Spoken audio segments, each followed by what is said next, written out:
এবার হরমুজ প্রণালী থেকে সরাসরি আমেরিকাকে হুঁশিয়ারি দিল চীন।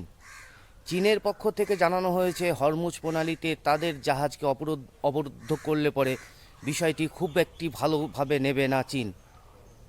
কেন হঠাৎ করে চীন আমেরিকার পক্ষে এই ধরনের কথা বলল, বা চীন এবং আমেরিকা কি এই হরমুজ প্রণালী নিয়ে আবার নতুন করে কোনো সংঘর্ষে জড়িত হচ্ছে, কি রয়েছে বিষয় সম্পূর্ণ আলোচনা করব এই ভিডিওতে। তাহলে চলুন শুরু থেকে শুরু করি। আপনারা দেখছেন এন বাংলা সংবাদ। ট্রাম্পের অবরোধের পরীক্ষা নিচ্ছে চীন। মার্কিন নিষেধাজ্ঞার অধীনে থাকা চীনের সঙ্গে যুক্ত একটি জাহাজ হরমুজ প্রণালী দিয়ে অগ্রসর হচ্ছে। জানা গেছে, রিচ স্টারি নামে এই জাহাজটিকে 2023 সালে নিষিদ্ধ করেছিল আমেরিকা। আগে এই জাহাজটির নাম ছিল ফুল স্টার। অর্থাৎ এই রিচ স্টারি নামে জাহাজটিকে অলরেডি আমেরিকার পক্ষ থেকে 2023 সালে নিষেধাজ্ঞা দেওয়া হয়। এই জাহাজটি আমেরিকা যখন জানিয়েছিল যে তারা হরমুজ প্রণালীকে সম্পূর্ণরূপে অবরুদ্ধ করে দেবে এবং হরমুজ প্রণালী দিয়ে বিশ্বের কোনো জাহাজ এবার তেল নিয়ে আসতে পারবে না, সেই মুহূর্তে চীনা মালিকানা অধীনে থাকা এই জাহাজটি একবার চেষ্টা করে হরমুজ প্রণালীতে প্রবেশ করার, কিন্তু সেটি বিফল হয় এবং দ্বিতীয়বার সে আবারও হরমুজ প্রণালীতে প্রবেশ করার চেষ্টা করে এবং সে সফলভাবে হরমুজ প্রণালীতে প্রবেশ করে এবং সে এবার হরমুজ প্রণালী দিয়ে তেল নিয়ে বেরোনোর সময় আমেরিকার যে ডেস্ট্রয়ারগুলি রয়েছে, যেগুলো হরমুজ প্রণালীতে আমেরিকা মোতায়েন করে রেখেছে, তার দ্বারাই অবরুদ্ধ হয়।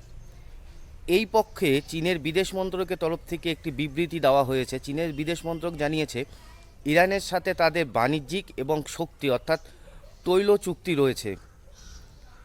চীন যে কোনো মূল্যে এই চুক্তিকে সমর্থন জানাবে এবং চীন আগে থেকে যেভাবে হরমুজ প্রণালী দিয়ে ইরানের মাধ্যমে তেল কিনছিল, এখনও ঠিক সেই পরিমাণেই তেল কিনবে। এবং চীনের পক্ষ থেকে জানানো হয়েছে, যেহেতু চীন এই ইরান ও চীনের যে চুক্তি রয়েছে সেই চুক্তিটিকে সম্মান জানায় এবং গোটা বিশ্বের উচিত চীনের এই চুক্তিকে সম্মান জানানো। অর্থাৎ সরাসরিভাবে চীন আমেরিকাকে চ্যালেঞ্জ করে দিয়েছে যে তাদের জাহাজকে যদি হরমুজ প্রণালীতে আটকানো হয় তাহলে তারা কিন্তু এই বিষয়টিকে খুব একটা ভালোভাবে নেবে না। অর্থাৎ সরাসরি এবার চীন এবং আমেরিকা বকলমে যুদ্ধে জড়িয়ে যাচ্ছে। আমেরিকার পক্ষ থেকে তার 23টি ডিস্ট্রয়ার এবং একটি বড় এয়ারক্রাফট ক্যারিয়ারকে অলরেডি হরমুজ প্রণালীতে মোতায়েন করে দেওয়া হয়েছে। এই হরমুজ প্রণালী নিয়ে এখন বিশ্বে নতুন করে আবার একটি যুদ্ধ ছড়ানোর আশঙ্কা সৃষ্টি হয়ে গেছে। এই হরমুজ প্রণালীতে বিশ্বের কোন দেশ এখন আমেরিকার সঙ্গ দেবে, আপাতত সেই বিষয় নিয়ে কোনো পরিষ্কার হয়নি গোটা বিশ্বের বিভিন্ন শক্তিধর দেশগুলির পক্ষ থেকে। যেমন ব্রিটেন, জার্মানি, তারা জানিয়েছে যে এই হরমুজ প্রণালী অবরুদ্ধ করবার জন্য আমেরিকার পক্ষ থেকে তাদের কাছে কোনো ডাক বা কোনো আমন্ত্রণপত্র পাওয়া হয়নি। আমন্ত্রণপত্র পেলে পরেও তারা এই হরমুজ প্রণালী অবরোধে আমেরিকার সঙ্গ হয়তো দেবে না। এমনতো পরিস্থিতিতে গোটা বিশ্বের চোখ বা গোটা বিশ্বের পাখির নজর রয়েছে এখন হরমুজ প্রণালীতে চীন এবং আমেরিকা। এবার আমেরিকা যদি সত্যি চীনের জাহাজকে আটকায় তাহলে চীনের পক্ষ থেকে হয়তো হতে পারে আমেরিকার ওপর কোনো আঘাত আনা হতে পারে, বা চীনের যে ডেস্ট্রয়ারগুলি রয়েছে সেইগুলি দিয়ে এখন চীনের যে তৈলবাহী জাহাজগুলি রয়েছে সেইগুলোকে প্রোটেকশন করবার জন্য হয়তো হরমুজ প্রণালীতে তারা তাদের এখন ডেস্ট্রয়ারকে পাঠিয়ে দেবে।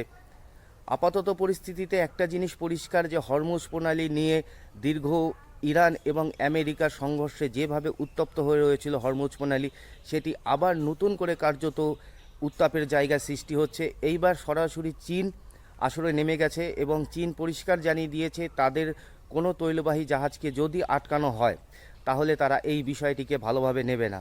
অর্থাৎ বকলমে চীন এবং আমেরিকা দুই মহাশক্তিধর রাষ্ট্রের মধ্যে কি আবার নতুন করে হরমুজ প্রণালীতে একটি যুদ্ধ বা একটি রণক্ষেত্রের জায়গা তৈরি হচ্ছে। আমেরিকার পক্ষ থেকে চীনের এই বিবৃতির কোনো প্রতিক্রিয়া জানানো হয়নি। আশা করা যায় আমেরিকা হয়তো চীনের এই জাহাজগুলিকে আটকাবে না, কারণ আমেরিকাও সরাসরি চায়নার সাথে কোনো যুদ্ধে জড়াতে চাইছে না। একেই আমেরিকা এবং ইরানের যুদ্ধে আমেরিকার বিপুল আর্থিক ক্ষতি হয়ে গেছে, তারপরে যদি বিশ্বের প্রথম অর্থনৈতিক দেশ এবং দ্বিতীয় অর্থনৈতিক দেশ ও বিশ্বের সামরিক শক্তির দিক থেকে প্রথম সামরিক শক্তি এবং দ্বিতীয় সামরিক শক্তি চীন যদি এই যুদ্ধে জড়িয়ে যায়, অর্থাৎ চীন এবং আমেরিকার যদি এই যুদ্ধ শুরু হয়, তাহলে পরে এই যুদ্ধ আপাতত তৃতীয় বিশ্বযুদ্ধের রূপ নেবে। কারণ এইখানে চীনকে সমর্থন করবার জন্য রাশিয়া, উত্তর কোরিয়া সরাসরি আগিয়ে আসবে। ইরান এবং আমেরিকার যুদ্ধে আমেরিকা পরিষ্কারভাবে একটা জিনিস দেখে নিয়েছে যে তাদের সমর্থনে কেউ নেই গোটা বিশ্বে, একমাত্র ইসরায়েল বাদ দিয়ে। অতএব আমেরিকা এখন কোনোভাবেই সরাসরি চায়নার সাথে এই যুদ্ধে জড়ানোর বোকামি করবে না।